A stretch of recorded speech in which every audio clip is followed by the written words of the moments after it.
watch CNN, I watch Fox, I watch CBS, and in this case, there's a lot of things not being said.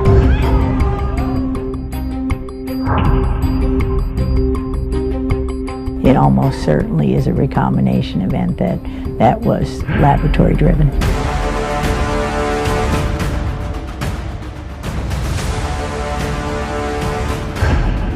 This is just the essential nature of Chinese communism. Chinese communism is evil. Every person it harms is directly attributable to the Chinese Communist Party.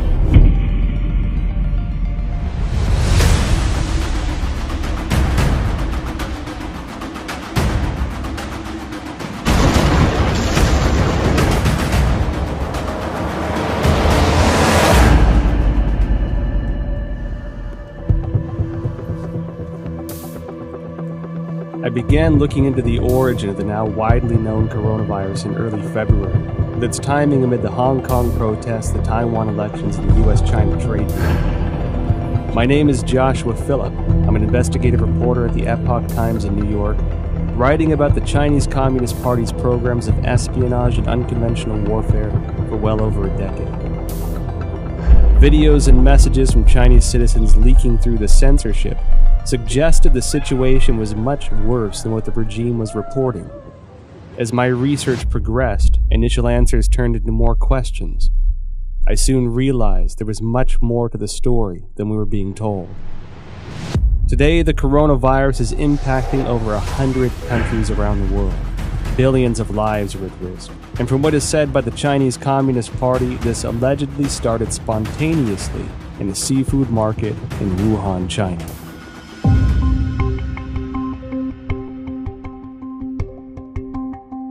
Wuhan is the capital of Hubei province, the largest city in central China.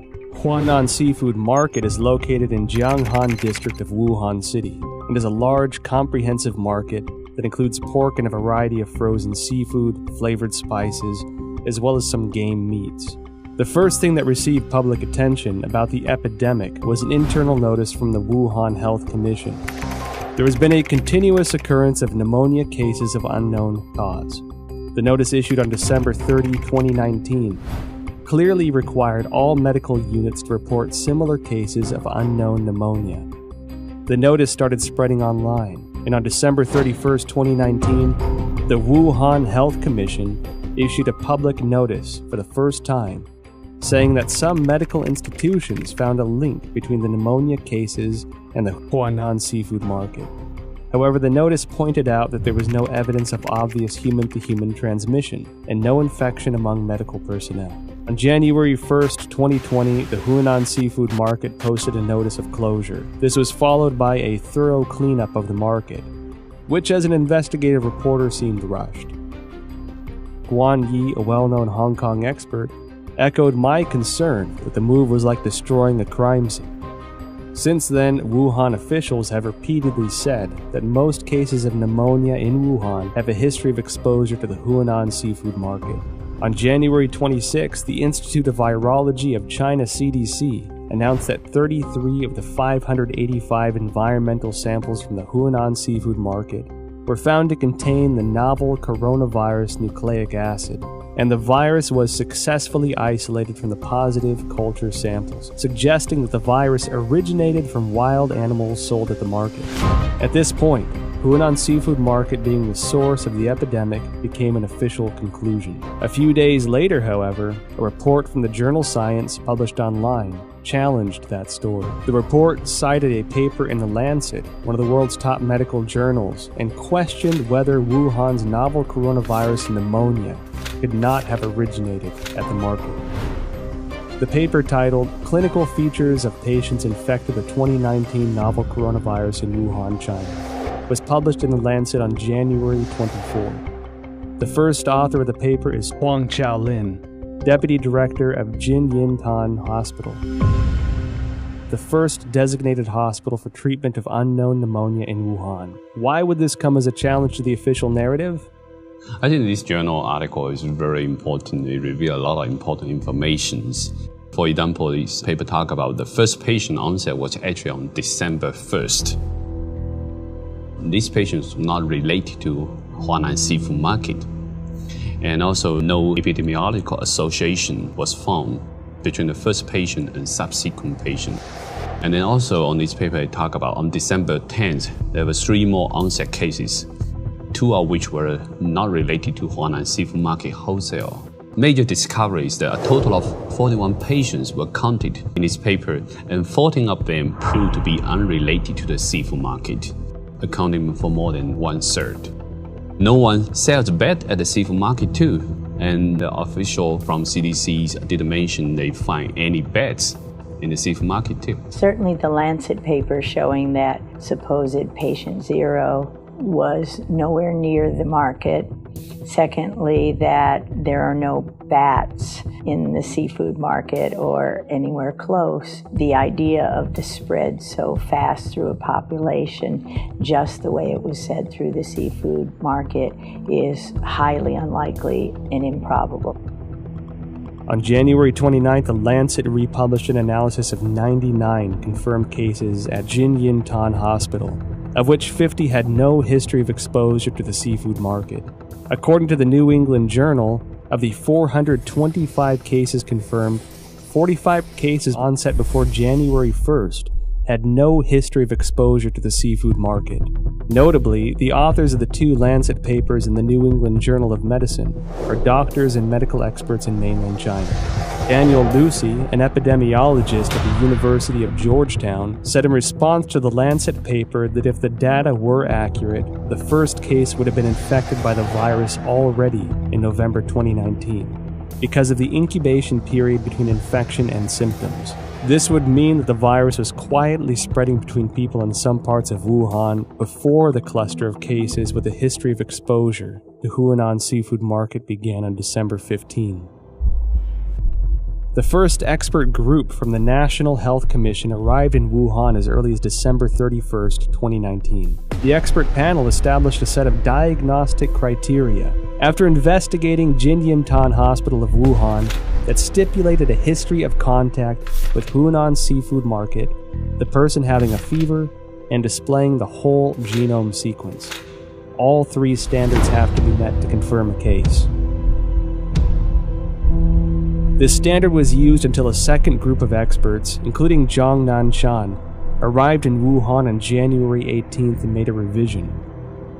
Why did the panel impose a history of seafood market exposure as a criteria of diagnosis, knowing that at least 1/3 of the cases were unrelated to the seafood market? They clearly know about 14 patients not related to Huanan Seafood Market at all. That clearly means another source of outbreak. I think somehow this could be a malfeasance or somewhat intentionally cover up some important source of infection. It can go a long way to covering up the actual source by imposing a false place and you're not looking at the actual victims. Then you're only allowed to find your keys under the light post. The numbers that we're getting from China about new infections and deaths are highly suspicious. We know that Beijing for 6 weeks in December and January suppressed information of the epidemic. And then when they officially acknowledged it on January 20, they then started a campaign of suppression of information. We know that because the central leading group that was announced on January 26 has a 9-person roster, and it's very heavy with propaganda officials. Indeed, the vice chairman of the group is the Communist Party's propaganda czar. It appears that the party's main goal here is suppression of information, controlling the narrative. That's more important to them than actually ending the epidemic. I was in China when SARS happened, and we were evacuated, and it was exact same thing. There's no transparency. They tried as long as they could to cover it up until finally it was just like with the coronavirus, they could no longer cover it up, and then they proceeded to act. I mean, I think from my perception back then, their response to it is exactly the same.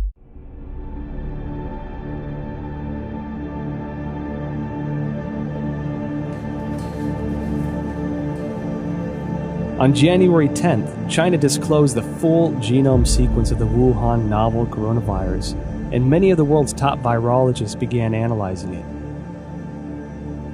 As early as January 7th, academic Zhang Yongzhen from the National Institute of Communicable Disease Control and Prevention, along with the School of Public Health of Fudan University, submitted a joint paper to Nature. The paper was published on February 3rd and pointed out that the Wuhan coronavirus is closely related to CoV-ZC45 and CoV-ZXC21, two viruses sampled from bats in Zhoushan by the People's Liberation Army. The Wuhan coronavirus has an 89.1% nucleotide similarity to the CoV-ZC45 virus and even exhibits 100% amino acid similarity in the NSP7 and E proteins. Shortly after the paper was published, other scientists used BLAST, a program developed by the National Institute of Health and the National Center for Biotechnology Information, to compare the viral sequence based on the data submitted by Chinese authorities on January 12th. The results matched with Zhang's findings. Another scientist, Lu Raojian from the Chinese Center for Disease Control and Prevention, and their team also published a paper in The Lancet on January 30. The paper stated that the Wuhan virus has an 88% similarity to two bat-derived SARS-like coronaviruses collected in Zhoushan, Zhejiang province of China. The earliest discovery of this bat-derived virus is by an expert from the Research Institute for Medicine of Nanjing Command. A paper published in 2018 states that scientists from this institute detected many SARS-like coronaviruses in bats from Zhoushan City, also known as bat-like coronavirus, Zhoushan virus. In short, scientists found the Wuhan coronavirus, the current pandemic, is highly similar to a bat SARS-like coronavirus previously discovered by the Nanjing Military Research Institute, showing 100% amino acid similarity in NSP7 and envelope protein, the E protein. What does this high similarity reveal?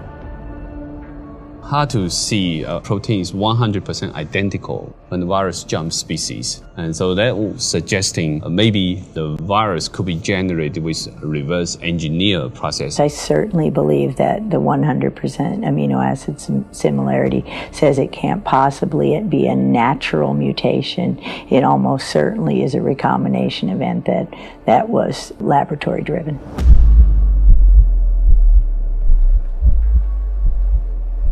On January 21st, researchers from the Institut Pasteur, Shanghai, Chinese Academy of Sciences published a paper in Science China Life Sciences that mentioned an important phenomenon. The sequence of a key part of S protein of Wuhan virus has high homology with the SARS virus. What are S proteins?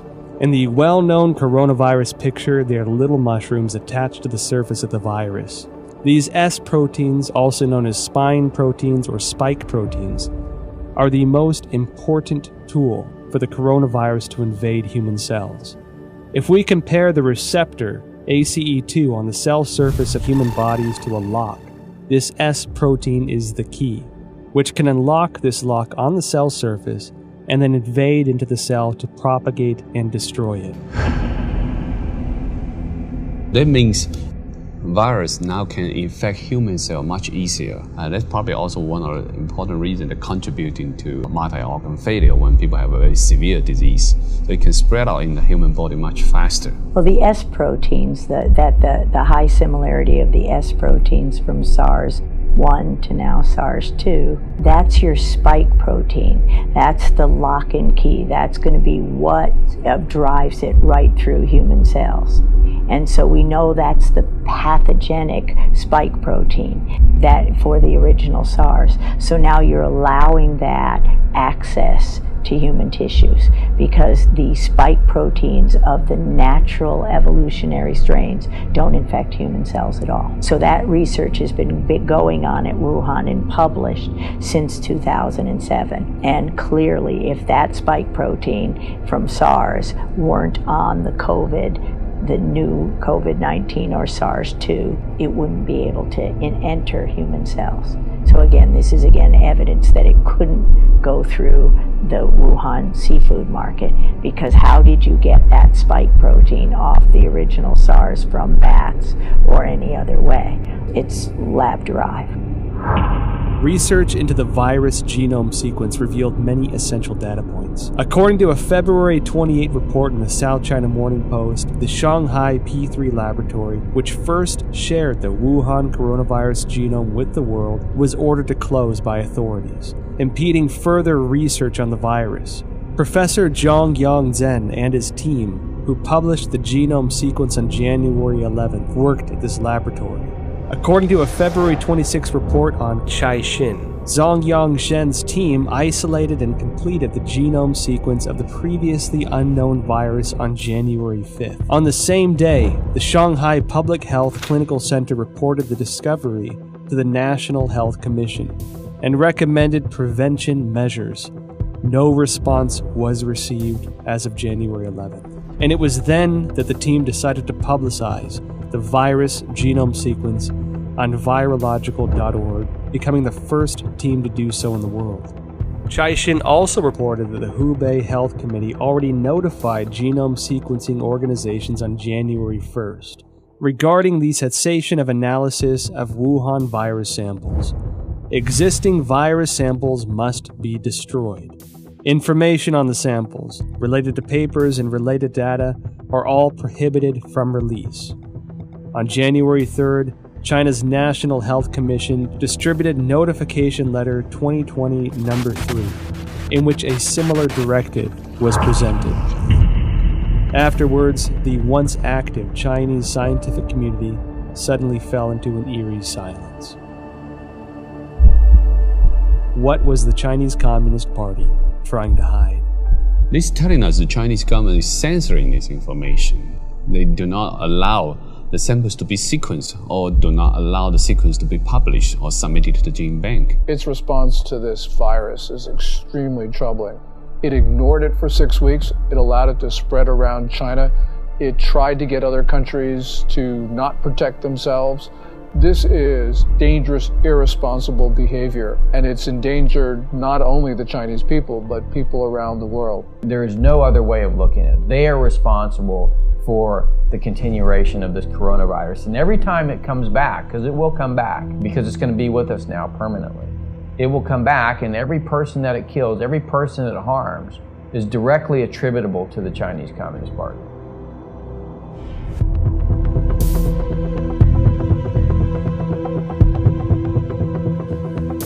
Through investigating the genome sequence, I found it significant that the S protein of the Wuhan coronavirus was critical in its cross-species ability to infect humans. While I was searching for related studies online, one Chinese virologist in particular caught my attention. She spent many years researching bats and coronaviruses. She was the first to locate the key to how coronaviruses can overcome cross-species barriers in order to directly infect human bodies. And she was the first to discover that the SARS virus was the result of a restructuring of multiple SARS-like coronaviruses found in bats. Her name is Shi Zhengli, and she may be an important link to the origin of the virus. Wikipedia describes Shi Zhengli as a, quote, Chinese virologist and researcher at the Wuhan Institute of Virology, which is part of the Chinese Academy of Sciences. Further investigations show that Shi Zhengli has been a figure of controversy since the Wuhan virus outbreak. This is due to a paper she published in 2015 discussing her own research into synthetic viruses. Caixin, a media company with ties to the Chinese Communist Party, interviewed Shi Zhengli in an attempt to refute these rumors. Dr. Zhengli is one of the top experts in China studying about coronavirus in Wuhan Institute of Virology. She has so many publications from collecting, identify bad coronavirus from bad caves. Her lab has these capacities and very sophisticated capacity to generate mutations to make it best fit in human expression as well. Delving further into related information, I discovered that Shi Zhengli published not one, but 4 papers in total, each of which contains important information. Since the SARS outbreak in 2003, Shi Zhengli has been conducting research on coronaviruses. From 2010 onward, the focus of Shi and her team was redirected to identifying the capacity for coronavirus transmission across species, specifically putting the spotlight on the S protein of the coronaviruses. In other words, her team's research in the Wuhan lab has been looking into the part that can make coronaviruses transmittable to humans.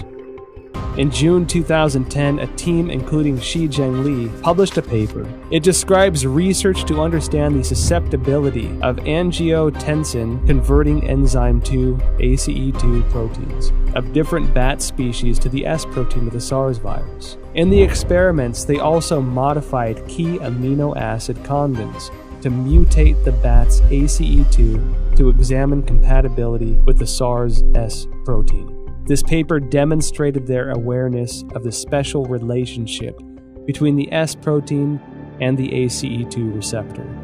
It also signified that Shi had unearthed the passageway for coronaviruses into human bodies.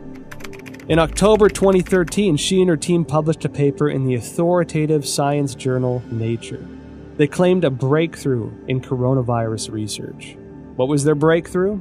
They successfully isolated 3 viruses from bats, one of which had an S protein that integrated with human ACE2 receptors. This effectively demonstrated the human infection of SARS-like viruses to humans without the need of an intermediary host. Then, in November 2015, Shi and her team at the Wuhan lab once again published a paper, this time in the British journal Nature Medicine. They discussed the creation of a synthetic virus, a self-replicating chimeric virus. This virus had the SARS virus as the framework, with the key S protein replaced by the one they had found in a bat coronavirus she mentioned in her 2013 paper. This new virus demonstrated a powerful ability for cross-species infection. The mice infected with this synthetic virus revealed severe lung damage with no cure. This symbolized that Shi's successful splicing of the SARS virus was a key to open the door to the cross-species transmission. What is startling is that these successful experiments on mice were only the tip of the iceberg. They planned to further experiment on primates. Although Shi Zhengli did not indicate any conclusion from this research, her move to research on primates suggests this was to more closely simulate the infection of humans with this new synthetic virus. This wasn't done without controversy, however. Shi's experiments quickly triggered widespread debates from the academic community. Simon Wayne Hobson of the Pasteur Institute in France expressed deep concerns. He told Nature, if the new virus escaped, nobody could predict the trajectory. Propagation could happen anywhere. His statement is exactly what's happening, that the virus is everywhere and it could not spread that fast through various countries unless it's been spread via laboratories, via the mail, via research scientists studying that. Additional studies very strongly support the idea that this new coronavirus came from a recombination event, that is a cutting and pasting of 2 different viruses. So her work proves or strongly supports the hypothesis that it could not possibly have been generated in a natural zoonotic transmission, but had to come from a hospital setting, the laboratory setting, almost certainly the biosafety level for Wuhan research facility. However, this did not terminate Shi's research. On November 14, 2018, Shi Zhengli spoke at the School of Life Sciences and Biotechnology at Shanghai Jiaotong University. The topic was bat coronavirus and its cross-species infection. Reports of this event have since been deleted from the university website. I discovered 2 more significant pieces of information regarding the dangers of the research conducted by Shi Zhengli's team. First, On October 16, 2014, the Obama administration, wary of the potential threats to public health from the gain-of-function GOF research into SARS, MERS, or influenza, announced through the National Institute of Health that it was suspending funding into similar research. The funding pause included Xi Jinping's research project, Genetic Engineering of SARS-like Coronavirus in Bats, a collaborative effort with Dr. Ralph Barrick, a virologist at the University of North Carolina. Second, after the Wuhan outbreak, Indian researchers compared the S protein sequence between 2019 nCoV and SARS. They discovered that 2019 nCoV had 4 new sequences inserted, all of which can be found in HIV sequences through a search on GenBank. Shi Zhengli discredited those observations, although she never denied the existence of the 4 inserted sequences. However, scientists probing GenBank found that there were only 3 viruses containing all sequences. The first is the HIV virus itself. The second is a bat coronavirus discovered by Xi. And the third is this new Wuhan coronavirus. We've done this kind of work for now 40 years for me. There's this sequence analysis and comparison of the virus of the SARS to COVID-19 apparently has genes that come from other human and other species, including some envelope, the GP41 from HIV. What is the HIV's GP41? The answer I found online describes GP41 as a protein of HIV that acts as the key to infecting human bodies, resulting in the functional failure of the immune system. If the discovery by Judy and her colleagues are established, it would mean that the infectious part of the Wuhan virus, the S protein, incorporated the sequence of the HIV key protein. This made me think of the immunodeficiency symptoms in people infected. They were doing research on a human transmittable coronavirus that was actually published in a paper. So this is research that they actually published. They were working on developing a coronavirus for the human host, which, leads you to question, why would you be creating a coronavirus that can infect humans? What would be the purpose of that research? Is it for a weapon? Is it so that you can then create a vaccine that you are the sole recipient of the profits from? The Chinese have full access to our databases.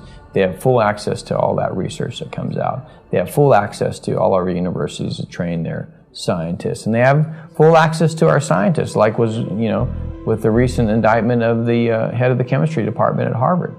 I mean, this is the 1,000 Talents program. Tens of thousands of the world's most brightest people in all of these different areas that are going to China to help them with their programs. And all of these programs, as you know, have a dual use capability. Beijing's attacks on the United States, which have occurred for weeks and weeks, are really worrying. What it shows is that China is desperate, and the United States needs to defend itself because China is propagating this narrative that we spread the coronavirus to China. So the United States needs to just come out with the facts about how China took coronavirus samples from Canada and the United States. They sent them to Wuhan. We don't know exactly what went on in that lab there at the Wuhan Institute of Virology, but it's time for the United States to defend itself.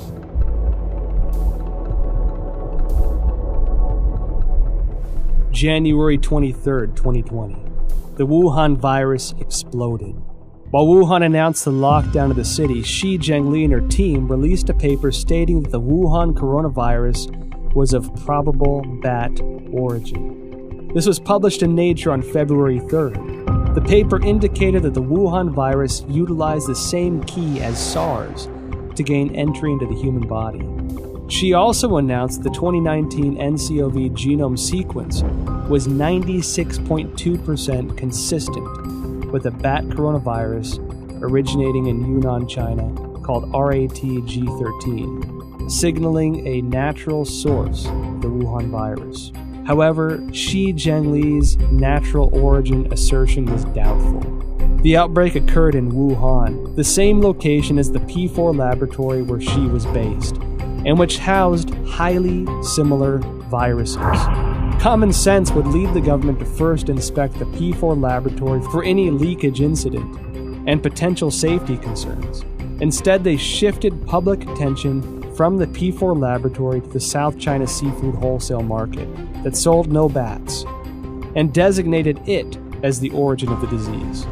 At the same time, authorities sealed off all virus samples, prevented international experts from joining the investigation, and used national television to slander doctors such as Li Wenliang, who disclosed the outbreak for spreading rumors. If the Wuhan virus indeed emerged naturally, why would the CCP need to censor relevant news or block investigations? Could the Wuhan P4 laboratory have its secrets?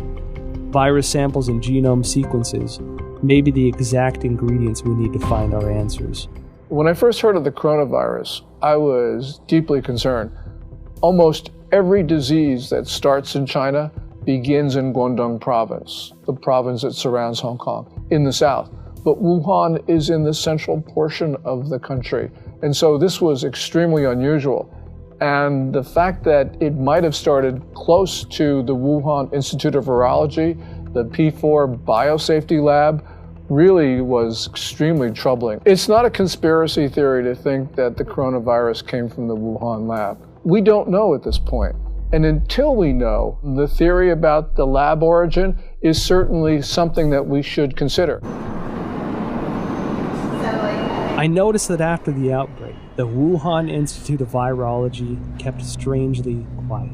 Under normal circumstances, as the nation's highest level of virology research institute, it should be the first one to actively respond when the entire country is working around the clock, attempting to control a disease like this. One that so closely fits the type of viruses its scientists were researching.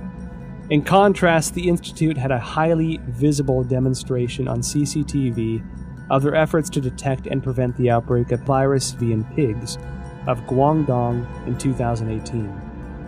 It should be noted that the Wuhan Institute displayed a series of abnormal events since the start of 2020. January 2nd. An email from the Director General of the Institute to all internal staff was circulated. The subject was notice regarding the strict prohibition of disclosure of any information related to the Wuhan unknown pneumonia. National Health Commission clearly mandates that all detection, empirical data, results, and conclusions related to this outbreak cannot be published on self-media or social media, nor disclosed to any media, including state media, or collaborative organizations, including any technical services companies. January 21st. A new drug, remdesivir, provided for free by the United States to China for Wuhan coronavirus treatment, was preemptively patented by the Institute. February 3rd. Dr. Wu Xiaohua blew the whistle using his real name that Xi Zhengli's haphazard laboratory management may have led the Wuhan virus to leak from the lab. February 4th, Chairman of Duoyi, Xu Bo, blew the whistle using his real name that the Wuhan Institute of Virology was suspected of manufacturing and leaking the Wuhan virus. February 7th, top biochemical weapon expert of the People's Liberation Army, Chen Wei, officially assumed control over Wuhan Institute of Virology's P4 laboratory. February 14. Chinese leader Xi Jinping called for the inclusion of biosecurity into China's national security framework and to accelerate the introduction of a biosecurity law. February 15. The Institute refuted widely spread rumors on Chinese social media that a female graduate, Huang Yanling, was patient zero and had perished. However, Huang's photo, CV, and thesis were all removed from the Institute's official website, leaving only her name. February 17. Institute researcher Chen Chuanjiao blew the whistle using her real name that Director General of the Institute, Wang Yanyi, was suspected of leaking the virus.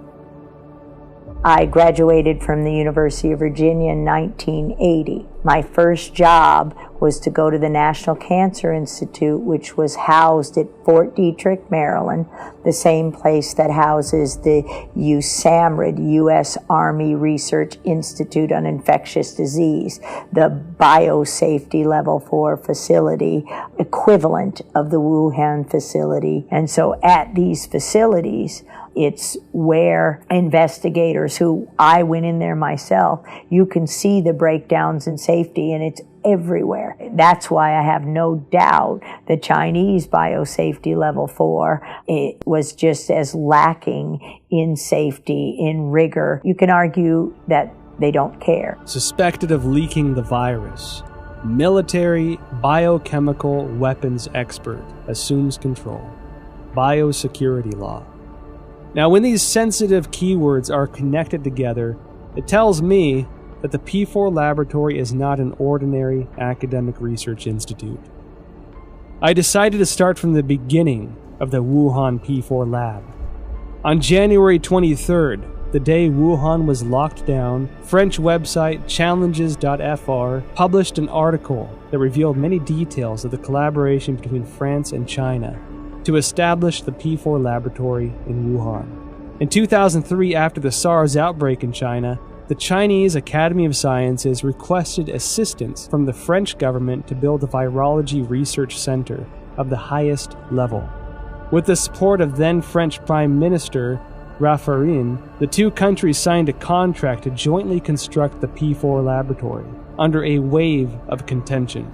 According to the contract, French architect RTV in Lyon was responsible for the engineering of the laboratory. However, Chinese authorities switched the work to a local Wuhan architect, IPPR, based on research conducted by the General Directorate of External Security. IPPR had close ties to subsidies of the Chinese military, some of which were already targets of concern by the American CIA. Within the 12 subsidiary departments, there was even a specific military management office. The French delayed repeatedly, given security concerns. It wasn't until 2017 before the Wuhan P4 laboratory was operational, and French security continued to suspect that the Chinese regime was conducting biochemical weapons experiments. Who is the real boss of the P4 laboratory? The Wuhan P4 laboratory was a subsidiary of the Wuhan Institute of Virology, which is managed by China Academy of Sciences. The director of the laboratory was Yuan Shiming, who was also the head of China's Academy of Sciences Wuhan chapter. Design and funding for construction were the responsibilities of the ex-vice presidents of the academy, Jiang Mianheng from 1999 to 2011, and Chen Zhu from 2000 to 2007. Jiang Mianheng was the eldest son of ex-CCP leader Jiang Zemin. After Jiang Zemin ascended to power after the Tiananmen Square massacre, his son entered the academy and led the Institute of High Technologies Research and Development. Jiang Mianheng created the Shanghai Institute of Life Sciences, and together with China Academy of Sciences, Shanghai colleges and universities, Shanghai hospitals, military hospitals, and research institutions, formed a profit group of life sciences organizations. They controlled China's major life sciences research projects and allocation of massive funding. Jiang Jicheng, son of Jiang Mianheng, is the controlling shareholder of Wuxi AppTec, which in turn is controlling Fosun Pharmaceutical, China's agent for Remdesivir. Effectively, Jiang Jicheng is the kingpin behind the specific medicine for the outbreak.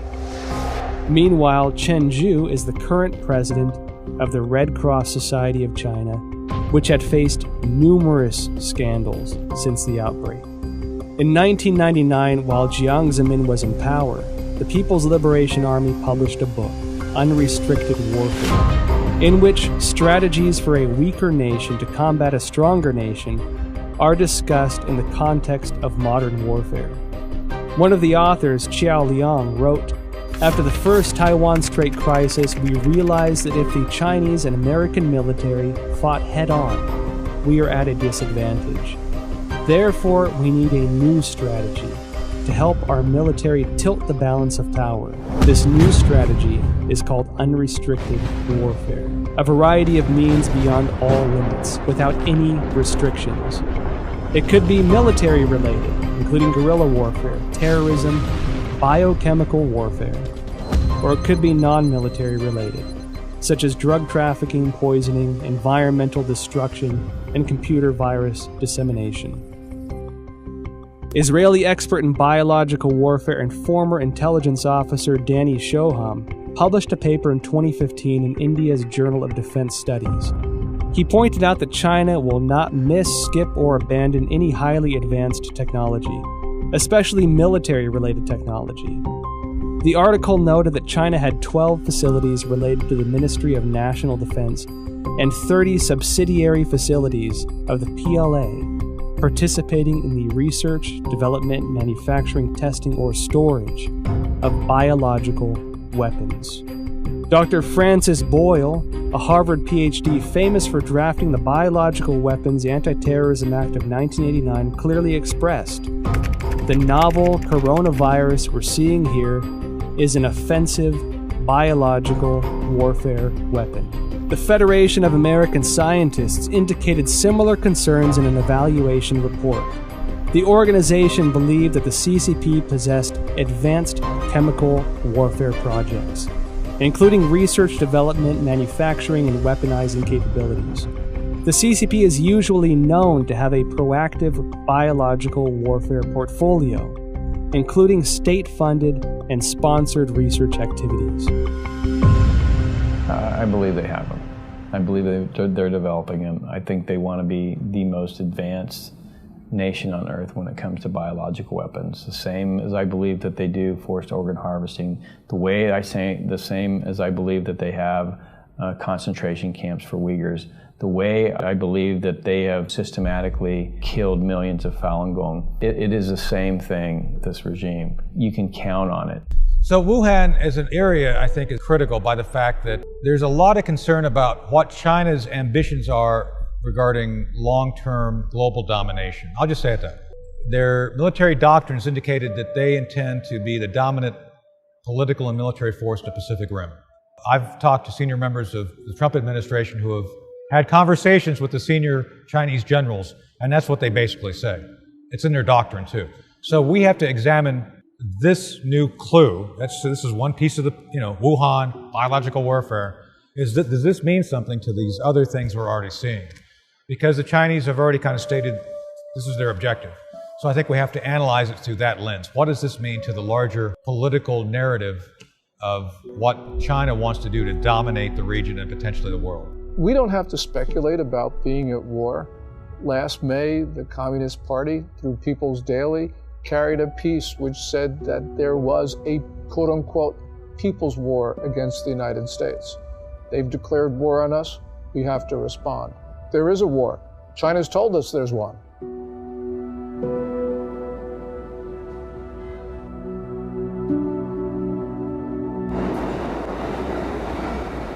At present, the Wuhan coronavirus pandemic has spread to about 190 countries, with no signs of slowing down. The United States announced a state of national emergency. Europe became the new center of the outbreak. The world's largest art museum, the Louvre, and the Eiffel Tower are closed to the public. Tragic scenes, previously only found in Hollywood films, are now playing out live on the world stage. And given how closely it seemed to align with the Chinese regime's narratives, I can't help but question the role the WHO had in this catastrophic pandemic.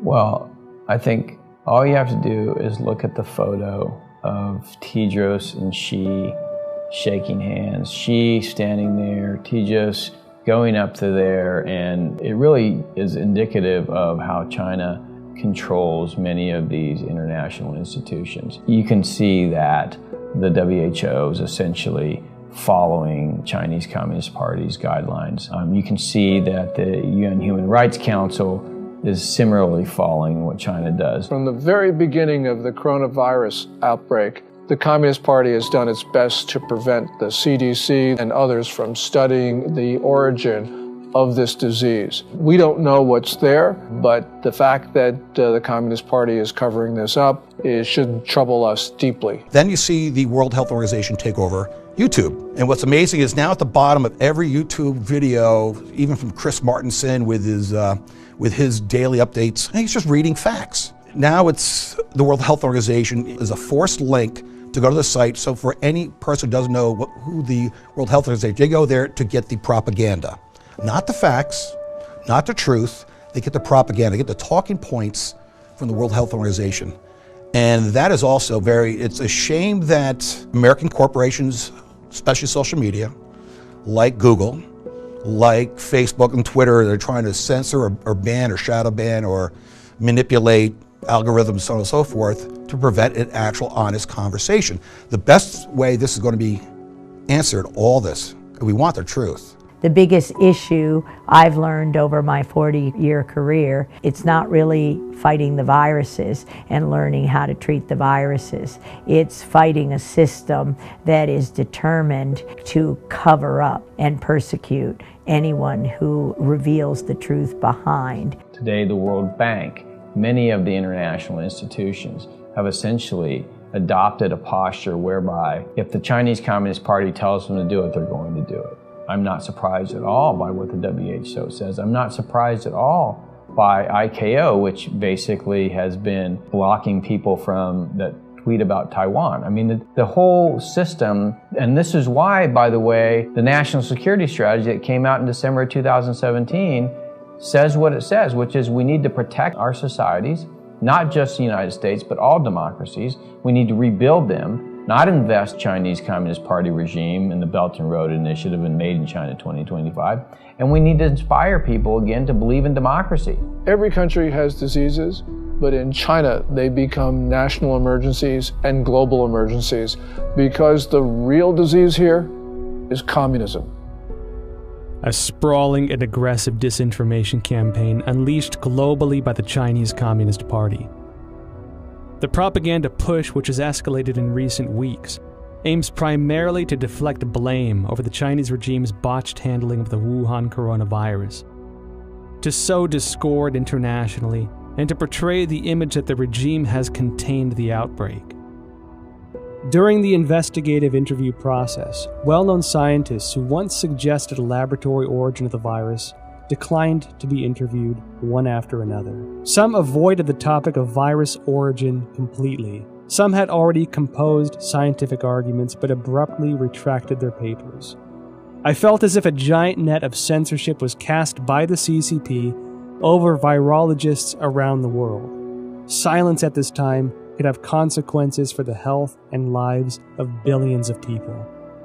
I watch CNN, I watch Fox, I watch CBS, and I try to make my own assessment. And a lot of the time, you can figure out what's really going on by what they're not saying. And in this case, there's a lot of things not being said. Bottom line, they want to make money from China. They fear the Chinese repercussions if they air this stuff. It just gives you an indication of how powerful the Chinese Communist Party is. Chinese Communist Party suppressing speech in the West because these companies make money from China and they're afraid that they're not going to make, the Chinese Communist Party is going to punish them if they essentially publish this stuff or allow it to be aired. There is no other reason. I think we have to recognize, your audience who haven't seen it, I highly recommend Chernobyl, because the same basic governance model that screwed up Chernobyl, I would argue, is now in charge of the response of the coronavirus. So whatever you saw go wrong in Chernobyl, you could still see that potential here. I'm not saying it's going to be that bad. I'm just saying that the party, the central party, is the thing which they want to protect, their power.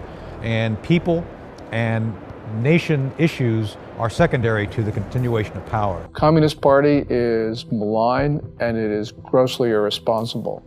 It has pressured governments to keep their borders open, and it had to know that that would result in the fast spread of coronavirus to other countries. This is the worst sort of behavior And the world's got to understand that there will not be peace, there will not be good order and stability in the world as long as the Communist Party rules China. The Wall Street Journal writes a piece as China is a sick man of Asia. It needs to be corrected. It's not China is a sick man of Asia. It is the Communist Chinese Party that's a sick man of Asia. The Communist Party has policies that people abhor. And it's not just its reaction to the coronavirus. We see this with the suppression of rights, also with holding perhaps 1 million people, maybe even 3 million people in concentration camps. So this is just the essential nature of Chinese communism. Chinese communism is evil. While China pretends to be a responsible member of the international community, in reality, they are doing much to undermine the rule of law and human rights. We at the Epoch Times refer to the Wuhan coronavirus, or COVID-19, as the CCP virus, because the Chinese Communist Party's cover-up and mishandling allowed the virus to spread throughout China and create a global pandemic.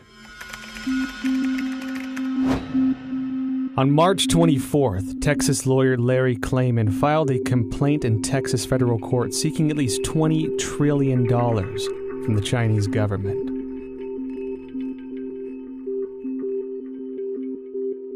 Klayman said in a statement, quote, "The Chinese people are a good people, but their government is not, and it must be made to pay dearly."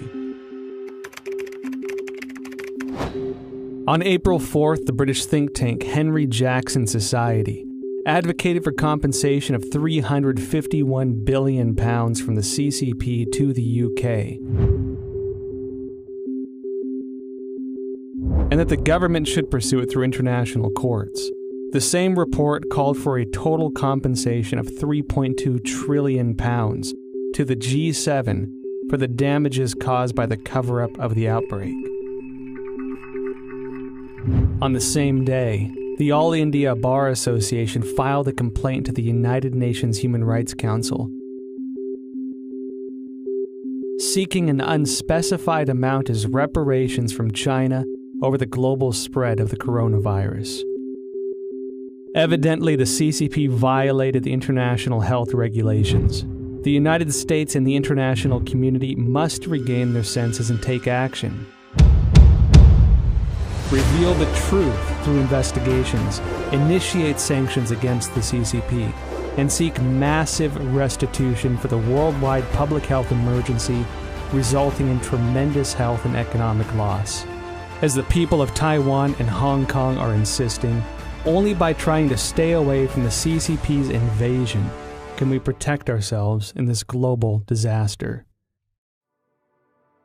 Let's start protecting ourselves. Let's start rebuilding our country. Let's start investing in our people. Let's start inspiring people to love democracy and transparency and open markets, not what the Chinese have, which is essentially, if you read document number 9, counter to every single one of those things. So, I mean, it gives us a real opportunity to kind of reevaluate the kind of world we want to live in and fight for the right side of that world. I want them to see the true nature of the Chinese Communist Party, because when they do, they're going to wake up. And when that happens, democracies will begin to flourish again. And when that happens, perhaps, just perhaps, the people of China will have a chance. This virus must have a message for all of us as people of this earth. We need to take a break from our busy schedules and seriously consider the repercussions of our ever-expanding scientific research and development. Did we go too far? Do our desires and ambitions go against the laws of nature and pull us further from the direction given by heaven? Maybe when this virus lifts, we can again find our traditional values, rediscover kindness and virtue, family and community. I believe that viruses can't survive where hearts have compassion.